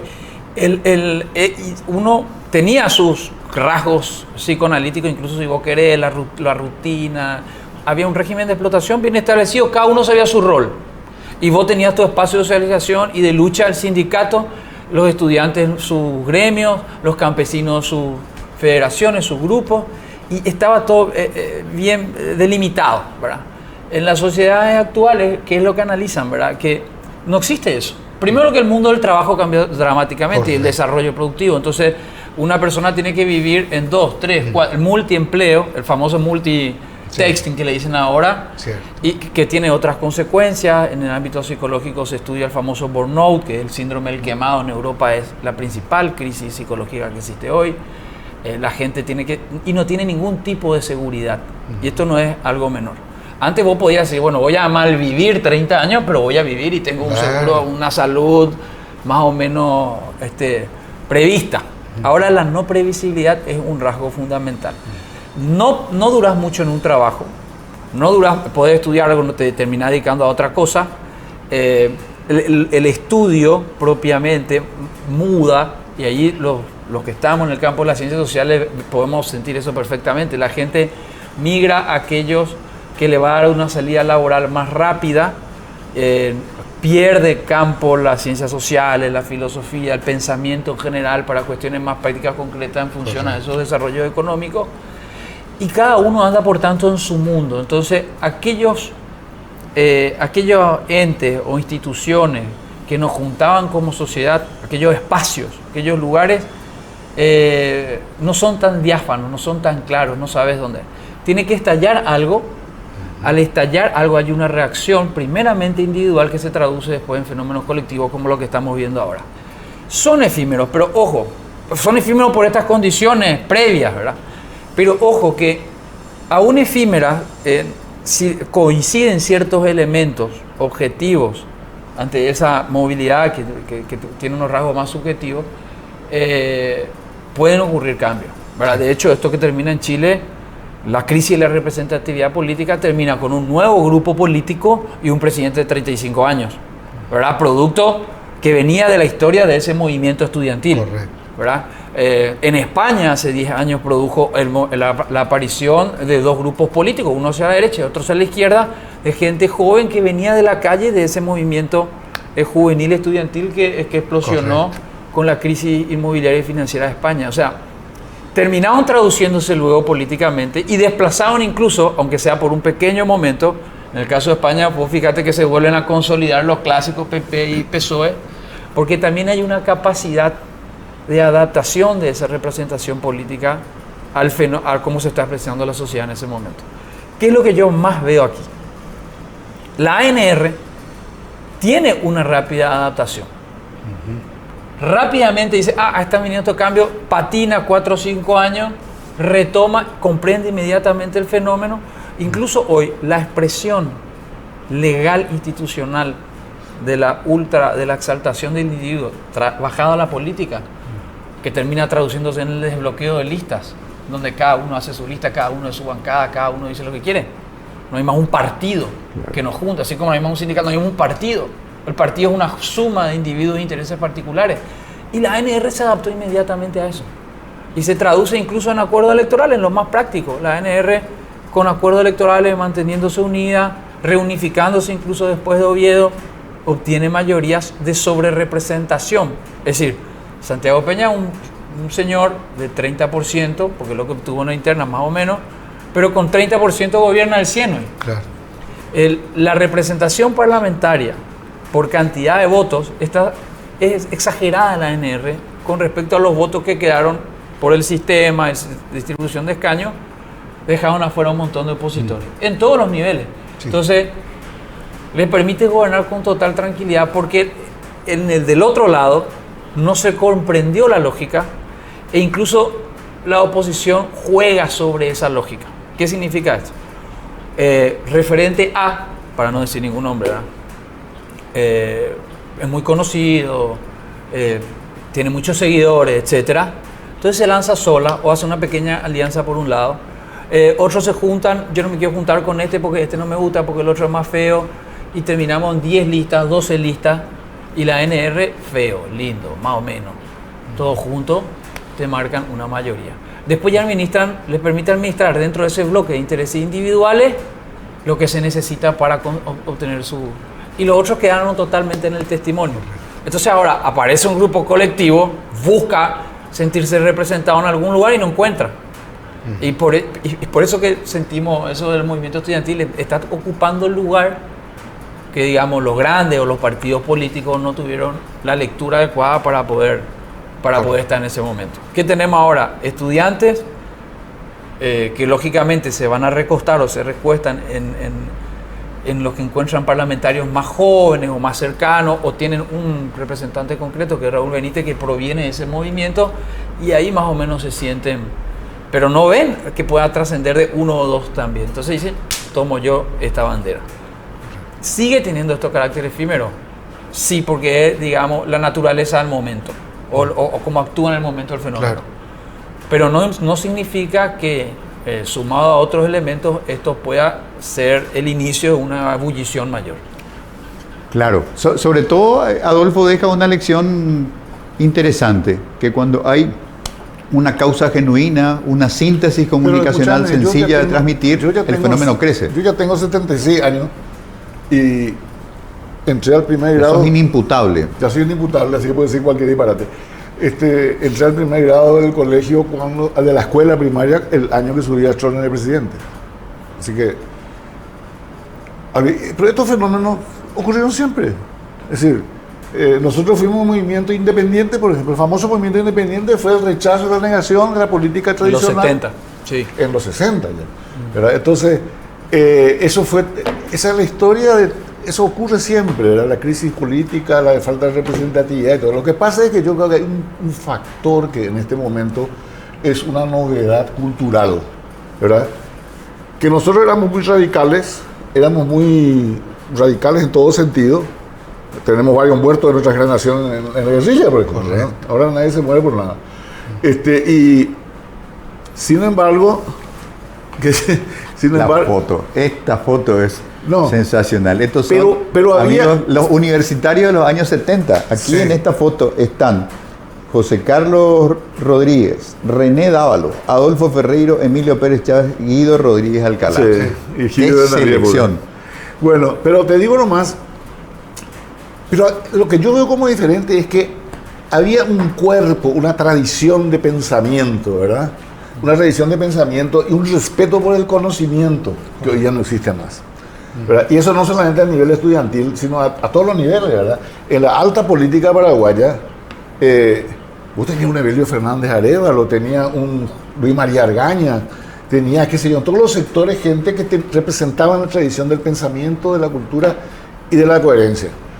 Hoy día es el reino del disparate libre, es lo meritorio ser ignorante, ¿verdad? Yo me acuerdo hace poco en el Congreso, cuando yo estaba en el Senado, un senador se levantó y dijo: yo no sé nada de esto, pero opino. Y yo también, que soy medio desubicado, a veces me digo, Kiririna, sos una endura y cuábele.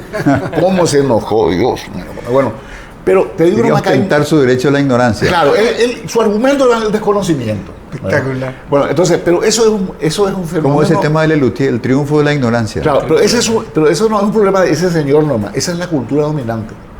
O sea, nadie está hablando basándose en nada que implique algún conocimiento, alguna elaboración teórica, es la ocurrencia libre, el disparate libre, ¿verdad? Y eso es lo que nos tranca como sociedad y es lo que abre la puerta, y ahora podemos ir a la política, a la puerta de la ruptura institucional y de la opresión y de la violencia. Totalmente. Si yo creo que el Paraguay, que es en este momento, si no es el último, el penúltimo, no el antepenúltimo país en su nivel educativo, estamos creando un país que va a ser incompetente masivamente para afrontar un futuro. Gracias a Haití no somos los últimos. Por favor, Haití no termina un viaje del mar. Te digo. Y no hay una sola idea en ningún nivel que tenga que ver con cómo salir de eso. Fíjate que estamos en el penúltimo lugar, creo que, y tenemos 54 universidades habilitadas. Y no hay ninguna asunción de ese problema. Brutal es. Sí. Es brutal lo que está ocurriendo. Entonces, yo creo que por eso tiendo generalmente a procurar hacer dos cosas. Uno, preguntarme qué está pasando en la sociedad. Porque los grandes fenómenos se dan en la sociedad, no en los partidos políticos, ni en la iglesia. Salen de abajo, ¿verdad? Y alimentan y plantean un desafío arriba a cómo responder eso. Bueno, entonces, ¿qué ocurre? En la sociedad no pasa nada. Es decir, pasan cosas, pero no pasa nada orgánico. Bueno, y ese es el desafío que tenemos, que yo creo que va a tener que enfrentar la juventud que viene acá, ustedes que son jóvenes, ¿verdad? Nosotros ya estamos un poco gastaditos, pero es que hay que renovar el proceso cultural paraguayo. Cuando vos ves, por ejemplo, qué pasó después de la guerra del 70 en el Paraguay, y ves lo que se produjo culturalmente, intelectualmente, de pensamiento, cuando vos lees la revista del Instituto Paraguayo, cuando lees la prensa estudiantil de la década del 70. De 1970 te estaba del 1970. Impresionante. Impresionante lo que había. La variedad. Yo una vez hice una contabilidad así, entre los muchachos hablando. Había más de 40 publicaciones culturales y estudiantiles. Correcto. Pero entonces vos tenías un marco de debate ideológico. Por eso vuelvo otra vez a lo que te dije al comienzo, medio un chiste. Hace falta, metafóricamente, ojo, que si no podía parecer maoísta, hace falta una especie de superintendencia ideológica. De que confiemos en un grupo de personas esclarecidas, capacitadas, generosas, y le digo, bueno, cuando vamos a discutir, algo ponernos el marco de discusión. Pero no podés discutir una ley en una república democrática de Estado de Derecho despreciando todos los principios republicanos, democráticos y de Estado de Derecho. Y no para ver. Entonces que vengan, se va muy bien mi senador y él, qué sé yo, lo que quiera, jefe de empresa, intelectual, y dice, vamos a proponer una ley donde la ley de matrimonio civil que diga que, oye, eso es posible, que diga que el marido y mujer no tienen que vivir juntos. Ese nivel de disparate que hay. Bueno, alguien diga, che, para un momentito. La ley ni regula un hecho social que es un matrimonio que implica vivir juntos. Ahora, regular es otra cosa, pero no puede prohibirle vivir juntos a los que están casados. Bueno, acá se le prohíbe. No es mala idea, che. Yo apoyo. Bueno, me abongo. Pero cuando vos ves lo que se debatió y lo que salió como ley, acá me hace gracia cuando la gente dice, se discute si va a haber una reforma constitucional. Ya se reformó todo en la Constitución, ya no rige más hace rato. Ahora rige un sistema de hechos fácticos. Y termino con esto. Dice que no está bien acordarse de lo que uno hizo, porque eso es Argel. Pero cuando estábamos en el Senado con Miguel López Perito, nosotros presentamos un proyecto, que era crear una Comisión Nacional de Reforma Constitucional. Para ponernos de acuerdo, primero una evaluación de lo que teníamos, ese periodo de poder, y segundo, dentro de qué marco. Queremos una monarquía, una república parlamentaria, esto, lo otro, o instituciones razonables. ¿Cómo vamos a definir en la nueva Constitución la independencia judicial, por ejemplo? Nosotros acá todo el día protestamos, tiene que haber independencia de la justicia. Sí, pero la condicionamos la Constitución. La Constitución ordena que la justicia sea sometida. Sí, sí. Cumpliendo la Constitución, vamos a tener una justicia servil. Claro. Porque la Constitución, perdón Adolfo, te lleva al cuoteo. No se te lleva al cuoteo. No pone el principio fundamental de la independencia, sí, que es la inmunidad de los jueces y el vitaliciado de los jueces. Porque a alguien se le ocurre, bueno, podemos corregir eso, pero tenemos que poner un acuerdo antes. La Constitución paraguaya, si vos la lees bien, como se debe leer un texto jurídico, prohíbe los partidos políticos. Bueno, terminamos. Un punto y coma en ese punto. Se alargó mucho este bloque. Tengo que ir a una pausa urgente y a la vuelta le damos un ñemboapuá a esta conversación. Un tanto desordenada por mi culpa, por mi gravísima culpa, pero interesante, sin duda, muy interesante.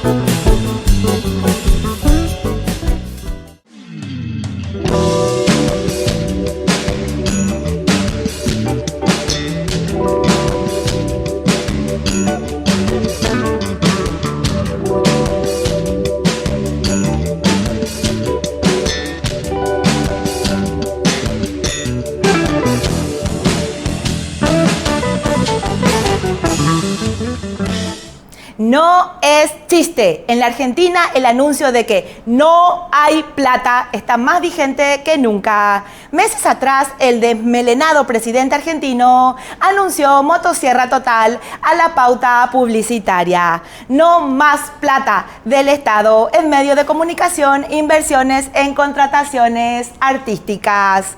Esta vez el recorte le tocó nada más y nada menos que a la humorista Fátima Flores, cuyo contrato de novia de alquiler no será renovado. No será renovado. No será renovado. Jennifer de la Cruz para Mega TV. Contigo, Quique. Bueno, esta vez Jennifer de la Cruz se agarró con Fátima Flores, Javier Milei y el divorcio de la pareja que nunca fue.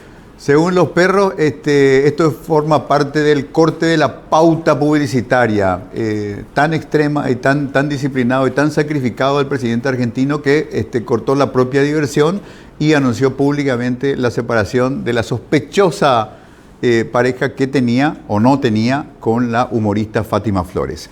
Minutos finales de nuestro tablero dominical en el que nos paseamos entre la historia y el presente, tomando como hito la caída del estronismo de 1989 y esta turbulencia y cambio de escenario que tenemos hoy día en el Paraguay del año 2024. Nos acompañan Roberto Paredes, periodista, documentalista de muy paciente y prolífica tarea de reconstrucción del pasado político reciente del Paraguay, Rodrigo Buongermini, ex concejal municipal, un militante del sector progresista de la política paraguaya, hoy día en el claustro universitario como docente, como sociólogo y acusado de ser abogado por parte del siempre maledicente doctor Adolfo Marcelino Ferreiro Sanabria, de amplísima currícula, un polemista fantástico con el que nos encanta hablar de cuando en cuando. Nos quedan como para hacer 3 bloquecitos de 5 minutos con lo que quieran aportar nuestros invitados en este viaje de 35 años. Aprendizajes, similitudes, diferencias, deudas. Adolfo. Lo que llamamos la dictadura, que fue una dictadura realmente, qué clase de dictadura fue otro problema, pero que fue una gran transformación del Paraguay. La gran transformación del Paraguay, que afectó a todos, incluso al Partido Colorado, coincidió con una época, también hablando un poco con generalización, llamada la Guerra Fría, ¿verdad?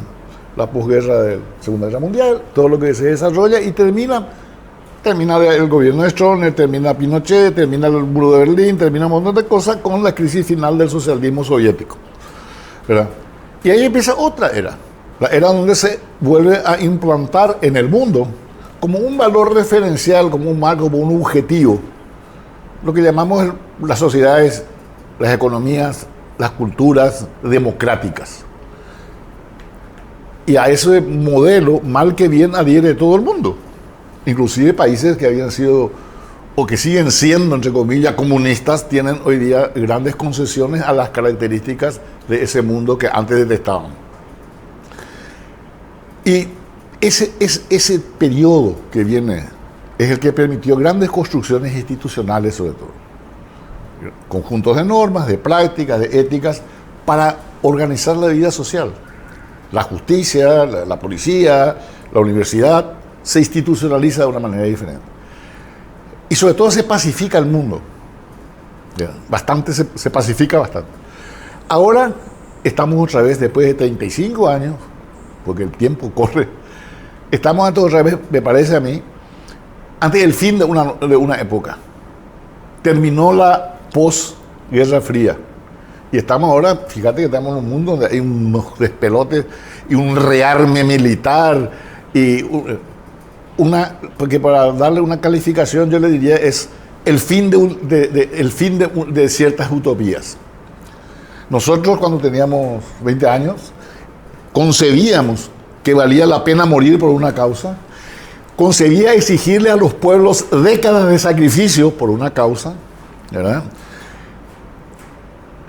Ignorábamos, nos censurábamos bestialidades masivas como, qué sé yo, 10 millones de muertos acá, 20.000 presos políticos allá, si eran partidarios de tu causa, si eran en servicio de la causa, y eso se está terminando. Hoy día cada vez más el mundo vive, la sociedad, en todo el mundo se vive viendo qué resultados hay, y eso puso como obsoletos muchos términos, la izquierda, la derecha. ¿Qué quiere decir izquierda y derecha hoy día? La izquierda tenía un sentido coherente, la derecha... Pero si a mí me dice ahora que ser de izquierda es defender la pelotudez esa del lenguaje inclusivo, de los las, arroba y compañía, eso es destructivo del lenguaje, de la cultura y de la inteligencia, bueno, soy de derecha. ¿Entendés? Sí, eso es de derecha o de izquierda. Entonces, hay una gran pulverización de todas las estructuras mentales que teníamos. Entonces, lo que tenemos que hacer, me parece, es, cuando termino, el desafío que tenemos, sobre todo tienen los jóvenes hoy día, es reconstruir un ámbito culto, inteligente, que pueda responder a los desafíos con una racionalidad diferente y con objetivos más realistas. No te podés ir hoy día a pedirle a los cubanos, como se le pidió y todo el mundo festejó, 30 años de miseria, pero porque había una causa, el socialismo, la derrota del imperialismo norteamericano o lo que sea. Pero hoy día no le podés pedir eso a ninguna sociedad. La gente quiere resultados a más corto plazo porque los hace visibles. Y tenemos que solucionar en el Paraguay nuestras grandes crisis, nuestras grandes deficiencias. Tenemos que tener una política de Estado acordada convenida sobre un gran acuerdo social sobre la educación pública o la educación en general, porque en este momento lo que garantiza esa herramienta es la continuidad del fracaso educativo, la decadencia cultural, la miseria, la marginación y la violencia. Por orden de edad, Roberto Paredes, entre el dictador Stroessner y el protodictador Horacio Cartes, nuestro viaje de 35 años. Vos sabés que no coincido con ese criterio, para mí totalmente descabellado. Yo creo que aquí en el Paraguay no va a volver la dictadura. No, ningún tipo de dictadura. Ahora, el hecho de que el Partido Colorado se vaya constituyendo en un verdadero monstruo político se debe más bien al fracaso de nosotros, de los otros, ¿verdad? Y a la habilidad que este señor tiene de ir sumando gente que viene del Partido Liberal a declararlo único líder, que viene de otras organizaciones no liberales, van hasta la Junta de Gobierno con diferentes, declarándose partidarios o expartidarios de otras corrientes y lo declaran. Yo no veo que por ahí vaya esa cuestión, que te lo digo francamente, ¿verdad? Creo que en el mundo, me gustaría un poco terminar por ese lado, hay procesos prometedores que son súper interesantes para mí el más emblemático en América y probablemente a nivel planetario es el que se está dando en México, donde la llamada Cuarta Transformación, ¿sí? Usó, contrariamente a como se usó en otros lados, las redes y todo ese tipo de cosas. La prensa la prensa tradicional se pasó hablando mal de López Obrador, y el tipo se impuso gracias al apoyo de los que trabajaban las redes, y actualmente es su candidata, pero candidatísima a ganar en un solo turno las elecciones. Según el diario El País, tiene 89% de posibilidades de ganar, con 60% de los votos. ¿Sí? Es una cuestión súper interesante. Me llama poderosamente la atención, estoy estudiando el proceso cubano. En cuanto a lo que dijo Adolfo, yo creo que no solamente terminó el recreo ese, pues se armó un despelote inédito, ¿verdad? Hay una guerra entre Ucrania y Rusia, en la que detrás de Ucrania está la OTAN, que cuando salió Gorbachov, firmó con Gorbachov ni un centímetro hacia el este, ni un centímetro. Ese fue el acuerdo. Está publicado eso, ¿no? Ni un centímetro hacia el este, y los tipos sí están marchando hacia el este, a pasos agigantados, inclusive tratando de instalar misiles por poco no ya bajo las narices del Kremlin, ¿verdad? O sea, tiene una explicación larga esa, pero hay un despelote ahí, hay un despelote en Oriente Medio. Ahora le tocan la oreja a Irán, y Irán reacciona, una crisis terrible. Cuba está siendo sacudida con su régimen autoritario, hay una gerontocracia que controla Cuba y se está sacudiendo la gente de ese régimen. Yo suelo oler algunas cosas y huelo en este caso que yo creo que esto no va a tener un final a largo plazo, va a tener a muy corto plazo, y va a ser adverso a algunos sectores que todavía respaldan lo que yo considero es absolutamente ya desubicado. Yo estuve el año pasado por ahí, por una cuestión médica, y sentí así de cerca cómo la gente estaba pudriéndose de una situación insostenible. Es cierto que hubo bloqueo, que eso fue súper perjudicial, condenable, todo lo que quiera, pero yo veo cambios ahí. O sea, vivimos una época de cambio, de un nivel de conflictividad gigantesco, ¿sí? Inédito en los últimos tiempos. Para mí el mejor tiempo, y yo soy admirador declarado de Mikhail Gorbachov, fue aquella época en que cae el muro de Berlín, se desploma el bloque socialista europeo, pero un poco antes se avanza hacia la desnuclearización. Sí. Y fue un paso fantástico, o sea, el mundo de repente quedó libre de un eventual desastre nuclear que pudiera llevarnos a todos. Sin embargo, hoy estamos casi al borde de eso. Nada más que la OTAN desafiando a lo que todos los analistas americanos inclusive consideran la mayor potencia nuclear del planeta. No sé, que se dejen de joder. Y en cuanto al tema de fondo, Quique, te digo, a mí me gustaría ver protestas estudiantiles porque se mejore la educación en el Paraguay. No por cuestiones administrativas, no por cuestiones que no sean así. La cuestión de fondo para mí es el tema de que hubo una caída en picada del nivel de capacitación de nuestros niños y jóvenes, y yo confío en la labor que van a realizar con mi ayuda, sin cargo alguno. Yo ya hablé con ellos, Luis Ramírez, actual ministro de Educación, y sobre todo su viceministro, mi amigo Velázquez Seifergel, sobrino de Alfredo, ¿sí? Un tipo brillante, dicho sea de paso, que yo ya les dije, van a contar conmigo para todo lo que sé, y vamos a tratar de levantar lo esencial que es el sistema educativo paraguayo que se fue al tacho. Y voy a apoyar, promover, sumarme como sea a cualquier actividad que apueste a solucionar problemas de fondo. También trabajo el tema político, y yo creo que el tema político pasa por reconstituir lo que se destruyó literalmente en estos últimos años. ¿Rodrigo? Bueno, yo creo que sí. Me aproximo más, digamos, a lo que vos planteabas como disparador, ¿verdad? No sé si debemos llamarle proto-dictador o proto-autoritario.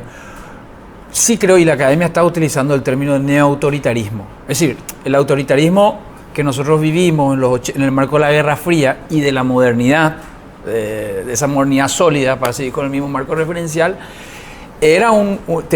tenía los mecanismos más tradicionales y típicos y las tecnologías de poder más típicas, tradicionales en el sentido Foucault de represión, ¿verdad?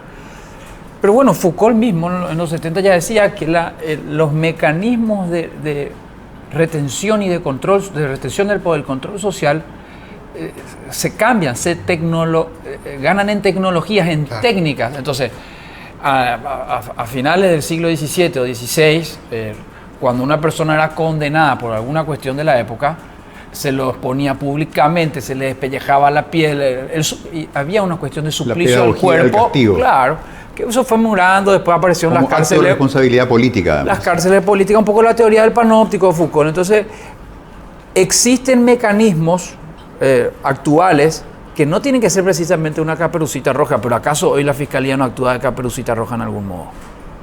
Actúa. La Fiscalía está teniendo una celeridad impresionante con opositores, porque yo no sé los temas de fondo, pero de que ahí es rápido, y nuestra cuestión es mira a otro lado. La nueva policía política. Entonces, claro, están haciendo de nueva policía política.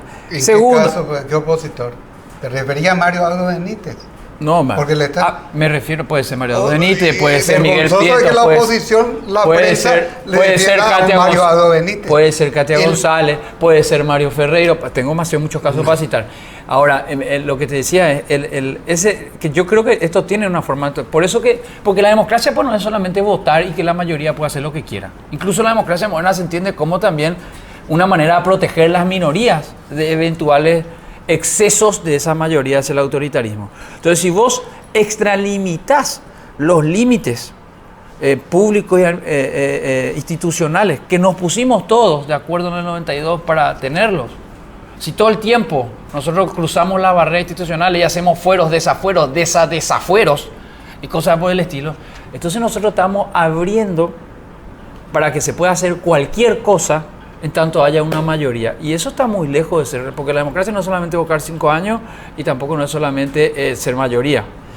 Eso va generando complicaciones y para mí claramente nosotros no puedo categorizar, hoy nosotros vimos un neoautoritarismo, pero hay demasiados elementos que a uno hace suponer que estamos en ese riesgo.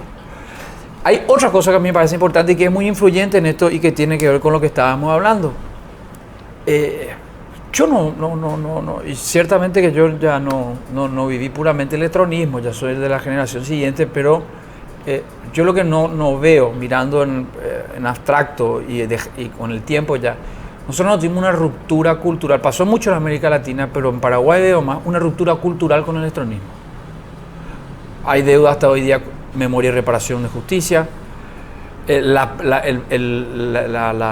forma central de producción económica sigue siendo la establecida en los años 60 por el gobierno estronista.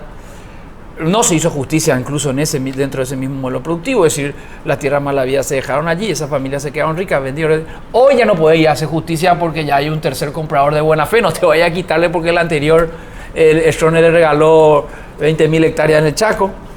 No se hicieron esas tareas. De hecho, el golpe mismo, que dura 2 noches, le hace el concuñado que era miembro de su núcleo político y tenemos una constitución después donde la oposición juega un papel, me parece importante, histórico, etcétera, en alguna parte, pero todavía una constitución que culturalmente se realiza bajo los parámetros anteriores y con la ANR controlando esa constituyente por mayorías también. Por suerte, y ahí tomo un poco lo que decía Adolfo, los desastres culturales que produjo, la incultura que produjo la dictadura, no se siente tanto en esa Constitución. Lo sentimos ahora. Ahora lo sentimos. Porque en aquel momento, entre el 59 y el 89, 56-89, como bien señalaba Adolfo, vos tenías de todos los bandos gente de un fuste intelectual importante. Entonces había en esa constituyente colorado, incluso tronistas, que tenían digo, muchachos, si vamos a cambiar, si pasamos de esto donde estábamos, ahora vamos a hacer una corte de tal manera, y había una discusión, ¿verdad? Las consecuencias tenemos ahora, y los cambios que produjimos después son peores. El desbloqueo de las listas, el voto directo en los partidos, en la interna de los partidos, la conformación del Consejo de la Magistratura, el Jurado de Enjuiciamiento, la Corte Suprema de Justicia, una serie de cosas que deberíamos revisar hoy como sociedad y que hoy son los elementos de los cuales pueden tomarse, tanto sociológicos, culturales como institucionales republicanos, para poner en riesgo el sistema democrático y que nosotros podamos plantearnos la riesgosa posibilidad de un neoautoritarismo en Paraguay. Queridos amigos, muchísimas gracias por esta visita al tablero dominical. Adolfo, gracias por tu generosidad, por la sal y pimienta que siempre le aportás a la conversación. Es un placer recibirte. Gracias igualmente, Kiki, estar contigo. Bueno, querido Rodrigo, rompimos el maleficio. Mirá que rompimos por fin el maleficio. Llevo meses de intentar que venga el programa, por fin lo he logrado. Una sola cosita. Aprovechemos para recordarle a Carlos Ayer, que falleció antes de ayer. Y fue un ejemplo justamente de la generación de los 70, con una creatividad sin límites y un intelecto muy sólido. Sí, señor. Un hombre brillante que pudo haber sido lo que quiso en la vida, eligió ser un pionero del cine paraguayo, dejó una impronta, dejó una ADN de calidad artística y generó la idea del cine posible, que hoy día tenemos un hermoso cine paraguayo muy inquieto. Querido Roberto Paredes, gracias por ese fabuloso material de inducción que ha sido el documental con el que abrimos el programa. Un mensaje nomás a todos los que nos están viendo. No tengan miedo, dictadura no va a haber más. Y seamos responsables, o sea, arreglemos el despelote que armamos nosotros y que hizo posible esta penosa realidad. Bueno, casi un rephrase de lo que dijo el Papa Francisco: hagan lío pero luego arréglenlo. Señoras, señores, buenas noches, muchas gracias.